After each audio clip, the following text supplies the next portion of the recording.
This is a Sports Catastrophe production.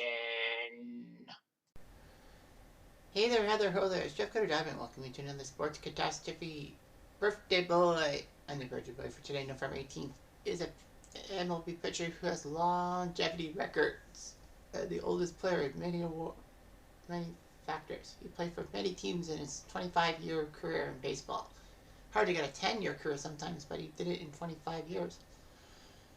He was the oldest player in the major leagues at the time his final game and had the most wins, losses, strikeouts of any active MLB pitcher. He actually is the oldest pitcher to win a game, doing so in April of 2012. May 2012, he broke that record and then became the oldest MLB player with an RBI. He still has given up the most home runs allowed, 522, and one of 31 players to play in 4 different decades of baseball. His name is Jamie Moyer, who's now 61 years old.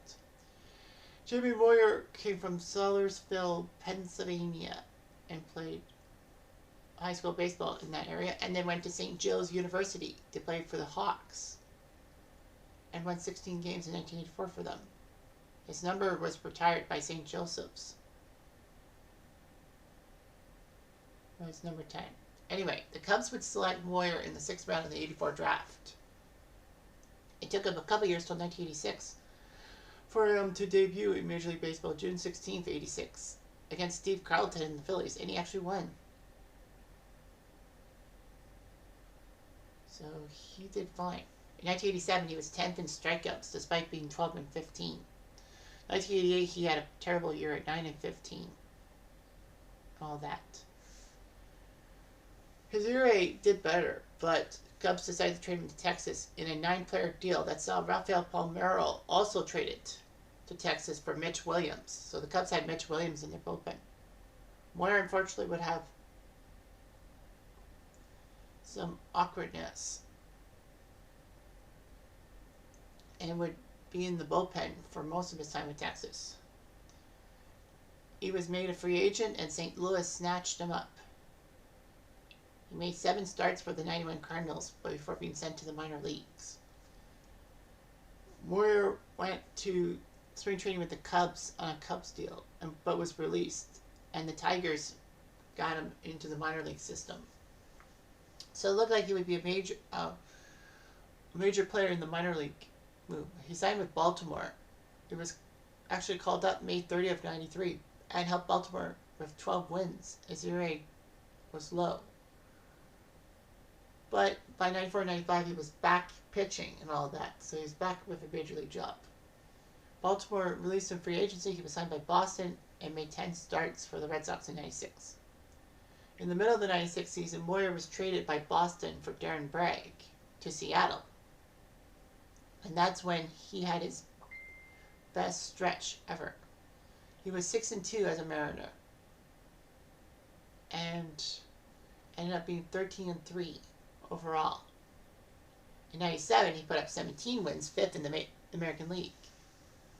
In the division series, he faced Baltimore, but unfortunately he strained his elbow and didn't pitch in and took the loss in Game 2 as Baltimore won that series.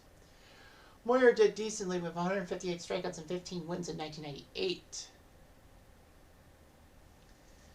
And looked good.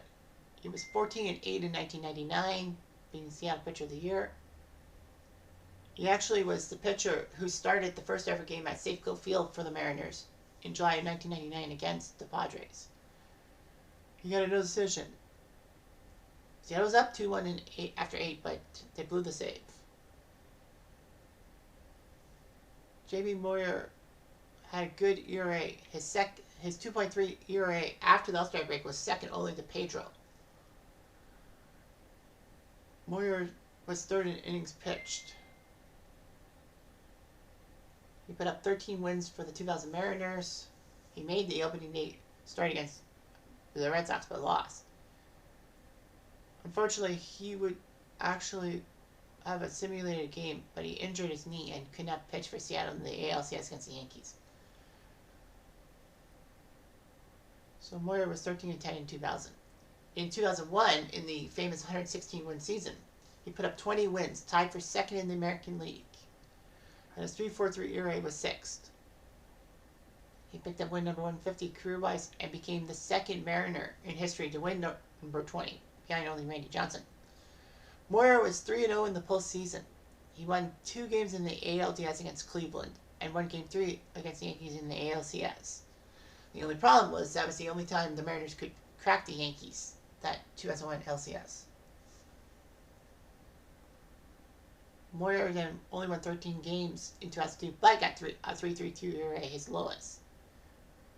But in 2003, he bounced back, putting up 21 wins and a 3.27 ERA. Second in wins, 6th in ERA. So anyway, he was voted to the All-Star game in 2003, which was the only time he was in the All-Star game, which was shocking. Moyer, unfortunately, in 2004 would falter, being 7-13.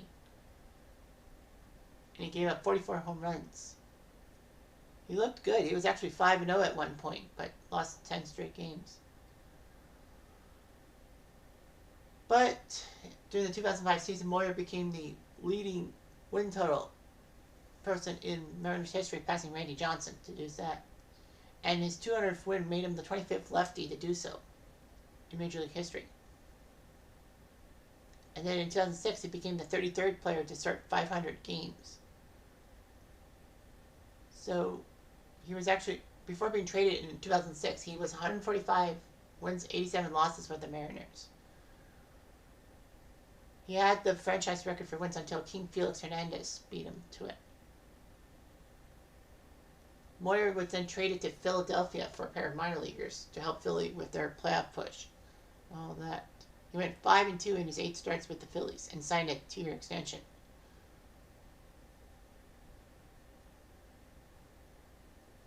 Anyway, Moyer pitched for the Phillies against Washington in the end on the final day of the 2007 season because the Phillies and Mets were tied in the division. He gave 5 hits in 5 1/3 innings, but no runs. And the Marlins crushed the Mets. So it worked. Philly won the division, but lost to the Rockies in the NLDS, 3 straight games. At 45 in 2008, he became the oldest active player in Major League Baseball, and actually got a hit off Chris Young, which made him the oldest Philly to get a hit, pitcher or otherwise. So anyway, Moyer beat the Rockies, giving him 1 victory against every Major League team around, even his old team, of course. Moyer pitched in the NLDS against Milwaukee, becoming the second oldest player to start a postseason game at 45 years, 321 days old. The record was 1929 when Jack Quinn did so for the Philadelphia A's at 46 years, 103 days old. And then Moyer pitching in the NLCS became the oldest pitcher to do so. But he couldn't do anything right. However, October 25th, he made his first World Series start against Tampa, pitched 6 1/3, and had a no decision. Thankfully, though, the Phillies won the World Series and he got a ring and all that. He still wanted to play for the Phillies, and in 2008 he signed a 2-year, $16 million extension. So, anyway, Moyer would be into the bullpen and all that in the back half of the season. Unfortunately, Moyer would tear 3 muscles in his groin and lower abdomen while pitching in late September, meaning that he was not on the Phillies postseason roster when the Phillies went to the World Series and lost to the Yankees. Rumors were that he was going to retire and all that. But he still pitched. Became the 8th Major League pitcher to start a game in 4 different decades, when he did so April 10th, 2010. And at 47 years, 170 days old, he was the oldest to pitch a shutout. He was against the Braves. When Ferdinand Wells took him deep June of 2010, it made Jamie Moyer the most prolific pitcher in giving up home runs, beating Robin Roberts.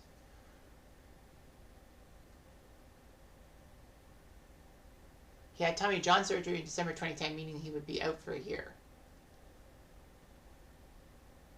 But the Phillies did not renew his contract. So Moyer, at age 49, signed a minor league contract with an invitation spring training with Colorado. He would make his Rockies debut against the Astros and losing, but he still got it. April 17th, 2012, he became the oldest player to earn a win in the organization, and he actually got a pair of RBIs against Arizona a month later. Colorado released him after a 2-5 start. He would sign a minor league deal with the Orioles and could have still pitched in AAA, but he became a free agent. The Blue Jays took a look at him and signed a minor league deal with him. He started for Las Vegas, the AAA team of Toronto, on June 28th and got the win. However, a week later, the Blue Jays would release him. So he practically retired and all that. He's not eligible on the main Hall of Fame ballot because he missed the 5% threshold. But he can be in on any Veterans Committee or whatever you want to call it. Jamie Moyer did a few years in the Phillies booth as a commentator. Moyer was married to Karen Phelps, who is the daughter of former Notre Dame star coach Digger Phelps. They had 8 children, but divorced in 2017. Moyer's oldest son, Dylan, was drafted by the Twins. And all that. Another son was drafted in 2015, but they're not on any roster. So Jamie Moyer went through all that, and at 50 years old, he was pitching and all that. Gosh, I'm 38, and I'm not a major league pitcher, so is there hope? I don't know. But anyway, Jamie Moyer, his longevity was no joke. Anyhow, I'm going to do.